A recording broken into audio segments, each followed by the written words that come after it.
नमस्कार, मी महामित्र राजू कानगुलवार। आज आपण हळद पीक पाहणी करण्यासाठी आलेलो आहोत। बरेच शेतकरी मित्राचे आपल्याला फोन येत होते की आपण बेन कोण्या पद्धतीचं निवडायला पाहिजे। तर मित्रांनो, शुद्ध बीजापोटी फळे रसाळ गोमटी ह्या म्हणीप्रमाणे जर आपण बियाणं जर शुद्ध वापरलं, चांगल्या क्वालिटीचं उत्तम दर्जाचं जर वापरलं तर आपल्याला त्याची फळे पण खूप छान भेटतात। म्हणून बियाणं वापरत असतावेळेस लांब पद्धतीची अशी फुकरवाण्याची शेंग वापरायला पाहिजे। बरेच शेतकरी मित्र अशा छोट्या छोट्या शेंगा लावतात, तर ही शेंग लावल्यावर आपल्याला नुकसान होते। शेंग लावल्यावर नुकसान होते की याची वाढ होत नाही, झाडाची रोगप्रतिकारक क्षमता चांगली राहत नाही।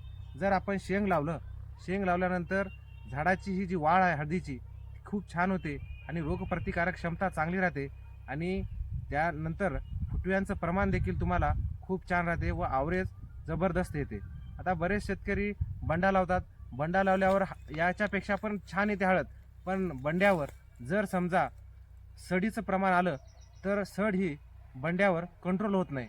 म्हणून शेतकरी मित्रांनी होईल तेवढं जास्तीत जास्त चांगल्या जर आपण जाडवानाची शेंग लावली तर त्याचे फायदे असे होतात, तुमची उगवण क्षमता तर चांगली होतेच, पण याच्यामध्ये अन्नद्रव्याचं प्रमाण हे भरपूर प्रमाणात राहते, ज्यामुळं आपली हळद जर्मिनेशन व्हायला 25 ते 30 दिवस लागतात पूर्ण जर्मिनेशन व्हायला।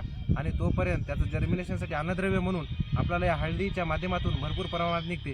आणि हळदीचं सगळ्यात विशेष महत्त्वाचा भाग म्हणजे हे कुरकुमीन राहते। ज्या हळदीचं कुरकुमीन जास्त असते त्या हळदीमध्ये न्यूट्रिशन भरपूर असतात आणि त्या हळदीचं आवरेज देखील जास्त येते। म्हणून शेतकरी मित्रांनी हळद लागवड करते वेळेस आधीच बेण्यामध्ये 4 पैसे गेले तर हरकत नाही, पुन्हा औषधी जास्त प्रमाणात आपल्याला सोडायची काम पडत नाही। म्हणून शेतकरी मित्रांनी होईल तेवढं उत्तम दर्जाचं बेणं निवडायला पाहिजे। आणि 2026-27 या वर्षामध्ये हळदीचं तुम्ही नियोजन करत असाल तर नक्कीच आमच्यासोबत तुम्ही कनेक्ट राहण्यासाठी आमच्या यूट्यूब चॅनलला व इंस्टाग्रामला फॉलो नक्की करा। धन्यवाद।